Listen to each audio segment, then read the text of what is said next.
Thank you. That was beautiful, very touching. Thank you all for being here today. When I first heard that I'd been nominated and then chosen to receive this amazing award, I was rendered completely speechless. And those who know me best know that that's fairly rare. I was dazed and so honored to learn that I'm joining the company of Carmen and Iris and Barb and Amy and Tara and others being recognized in memory of the stalwart advocacy of Jane herself. Thank you. I'm humbled and grateful to be here today among all of you who are also so dedicated to advocacy and addressing maltreatment of vulnerable adults, and so many of you who are deserving of this award as well. Thank you to the Minnesota Elder Justice Center, an important partner in our work, and to the WEAD Planning Committee for their recognition and tireless advocacy on behalf of people living with vulnerabilities. Special thanks to Kathleen and Amanda for their courage in joining the Center for Excellence team a couple years ago, along with our attorney, John Canke.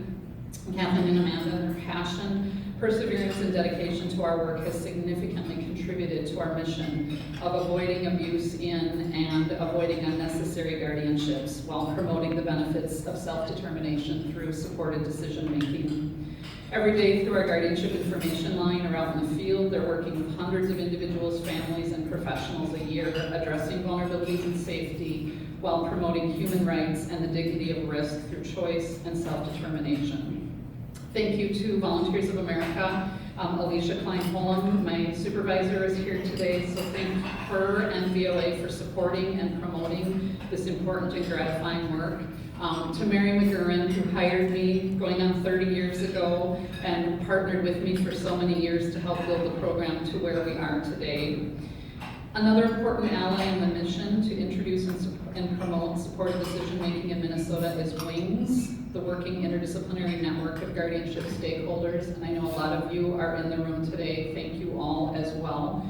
The individuals and organizations engaged with the Center for Excellence in Supported Decision-Making have been critical in fostering conversations, collaborations, and seeking change throughout Minnesota in judiciary, legal, healthcare, advocacy, and social service institutions towards the transformation required of our systems, to look differently at capacity, to look differently at that idea that all people need help to make decisions, changing that culture away from defaulting to guardianship for so many of the older adults and people with disabilities that we all serve. Finally, my heartfelt gratitude to my husband, Ned, who's here today, for your patience, support, and grace. You suffered the most while I spent late nights in my office, traveling to spread our message throughout the state, and even when I am home, sharing me with the laptop, right? Yes. Ned is ready with encouragement, a joke or a story of our puppy's antics to relieve my stress, and supporting me always to do my best work.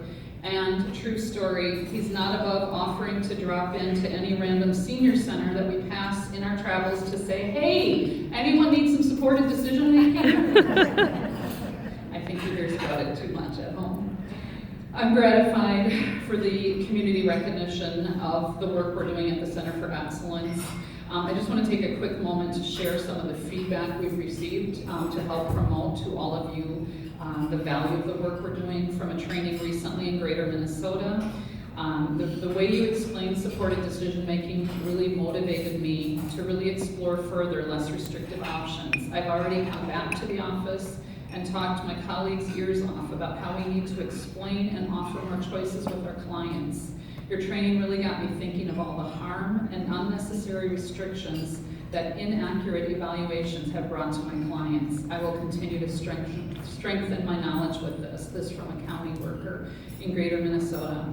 From a caller to our guardianship information line, you were so helpful. You explained everything so clearly, and I think supported decision-making could work in this situation, and my son would have more self-determination. I've always felt there was another option, but others kept pushing guardianship. You have me thinking that this could work.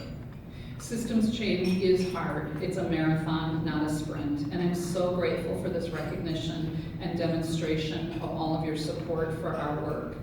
The value and importance of the work we are doing can't be understated, and we seek your commitment to continue walking this path with the Center for Excellence in Supported Decision Making and WINGS Minnesota. We can't do it alone. We need your continued collaboration and agreement and engagement. And as the famous quote from Margaret Mead reminds us, never doubt that a small group of thoughtful, committed citizens can change the world. Indeed, it's the only thing that ever has. Thank you again for this astounding honor.